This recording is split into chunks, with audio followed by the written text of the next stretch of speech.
my wonderful, wonderful people. Because it's so hot at the moment, I tried to find some things to do that were indoors. And the easiest thing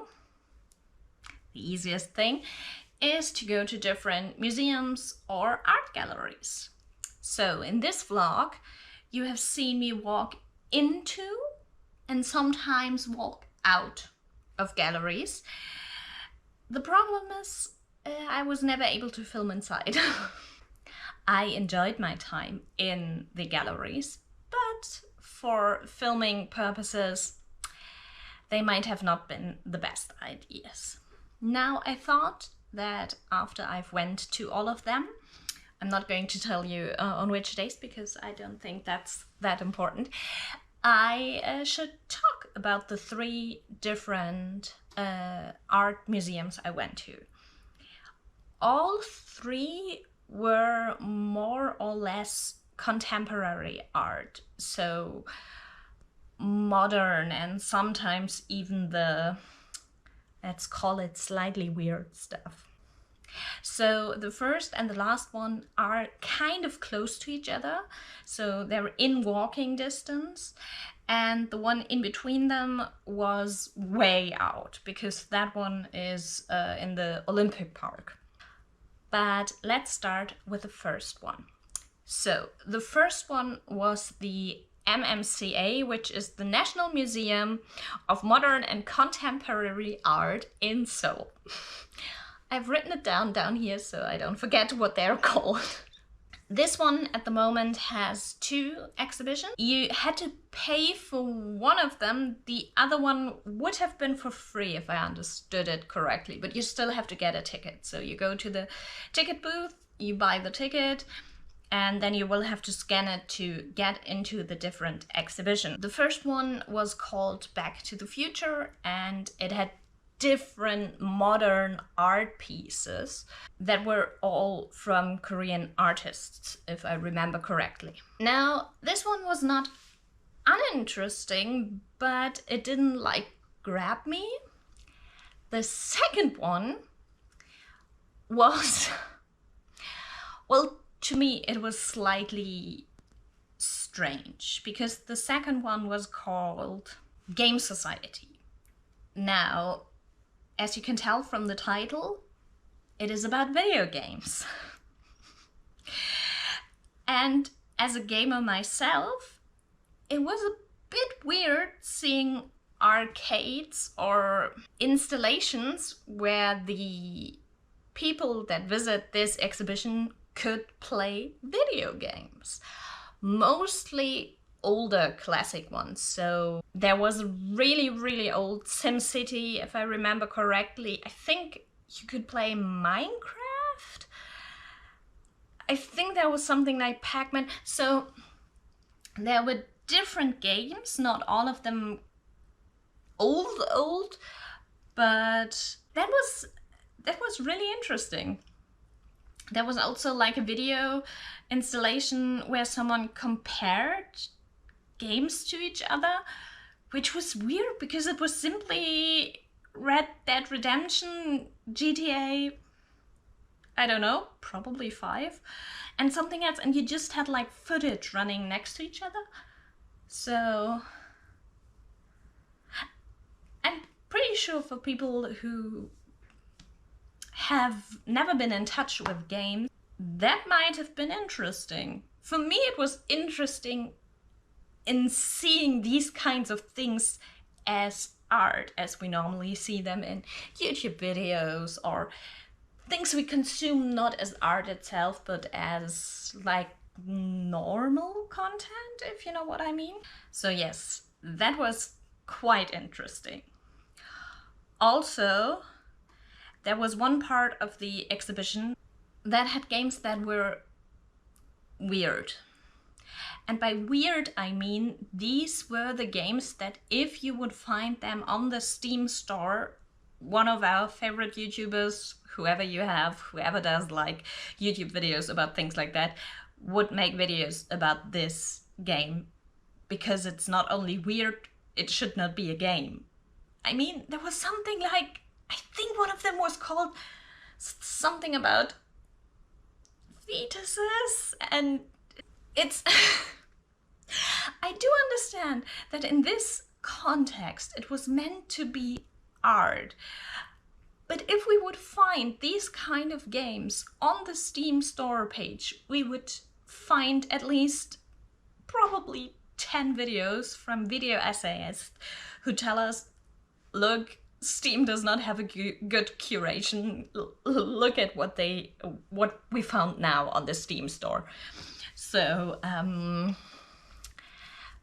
that was really freaking weird, to say the least. It was, oh.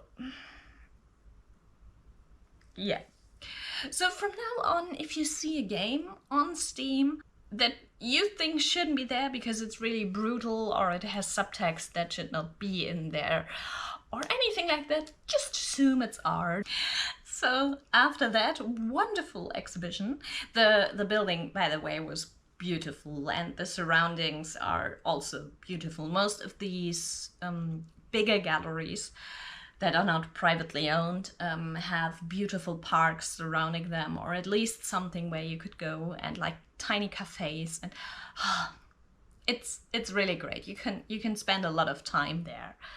So the next one I went to was the SOMA, the Seoul Olympic Museum of Art, which has two buildings, SOMA 1 and SOMA 2, and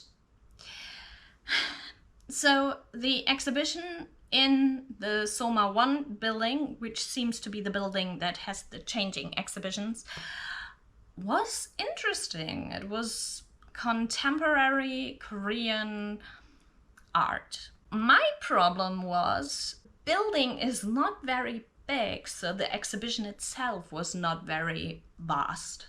So I was finished quite soon, which is a bit sad. And then I went to the other building. That one is even smaller, and it just had kind of like two big rooms, and those really were the weirder kind of things. One of them was about parkour, so there was like a parkour course, and there were a lot of videos about parkour and people doing parkour. That was one exhibition, and the other one was pictures from different Olympic athletes. Not uninteresting, but also not that interesting. So yeah, that one was definitely not my favorite one.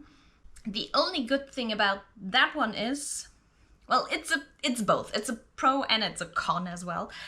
If you go there, you can walk around the Olympic Park, which seems to be a beautiful park with a big lake in the middle.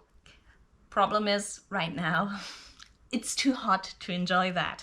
Even if you're walking through the shades, under trees, I'm a puddle after 10 minutes, so yeah.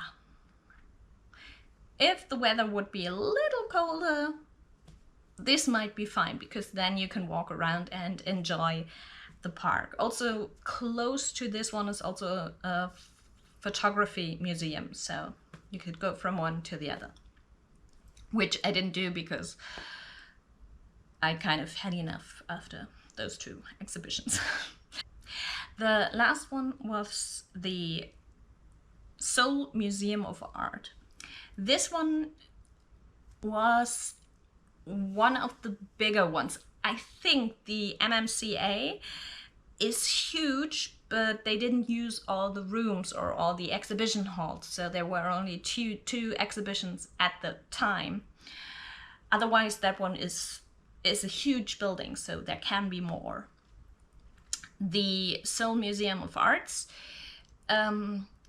is also a beautiful building, quite big, and that one had the exhibition that I liked the most, but I didn't know that beforehand. So right now they have a lot of works from Edward Hopper, which was an American artist who did a lot of oil paintings, but he was also an illustrator. And seeing the different styles and how he changed like his art and what he wanted to draw over the years was, I love that. And his art was cool. I loved seeing his oil paintings. He did etching, he did like charcoal work, he did watercolors, he did everything. So that was really, really cool and really interesting. I also, afterwards, I realized that I know one painting of his. And most people probably do, because it's a really, really famous painting. And it's called Nighthawks. It's a nighttime painting with people sitting inside a diner and it's lit. Google it, and I'm pretty sure you might have seen it before, because I think it's quite the famous painting. And yeah, that one wasn't there, sadly, but his sketch of that painting, so the thing he did before he did the big painting, that was in the museum. So yeah, I really enjoyed that exhibition, and in that case I didn't mind paying the 17,000 won, because I spent a good amount of time in this building. It's 3 floors with just his stuff. And well, on one floor there was also like a constant exhibition, so that was also kind of cool. Now the thing is, here in Seoul there are a lot of different art galleries. Some are for free, sometimes you have to pay, it depends. There's a lot of independent galleries, so galleries either from rich people who show off what they collected over the years, or from different corporations or things like that. So if you have a look at all of the different galleries and art museums, you will probably find something that is interesting to you. I think these were not the last ones I visited this time, because as I said, it's really hot and it's really nice to go into an air-conditioned room and look at art. But it's probably the last time I filmed that. So yeah, because most of the times I can't film in them anyways. I have planned to take you back to the National Museum of Korea, or the National Korean Museum, which is for free and where I know I can film. I've went there before, so if you look at one of my older vlogs, I think it was the first time I came to Korea, I filmed in there, but I think I should take you again, so that's on my to-do list. And other than that, I'm now really enjoying painting again and sketching and whatever, because going to art museums kind of filled me with the art bug, so I'm back on doing that. And yeah, so the vlog after this one will be one where you won't see me, so, but it's not bad, because it's what I did today. Today I went to the botanical garden, and I think it's nice to have a walking vlog for you guys again. And I don't really think I need to talk about that, because it's a botanical garden and it's really pretty. And it was really, really hot because there's like a greenhouse. I know. I'm very smart, because we all know greenhouses are the perfect places to go when it's hot outside. But yeah, you can look forward to that one as well. So we will see each other, not in the next vlog, but in the one after. And until then, I'm going to remind you now very sternly, because I can't do that in the next one. Don't forget to like, share, comment and subscribe if you haven't yet. And other than that, stay healthy, and I will see you soon. Bye!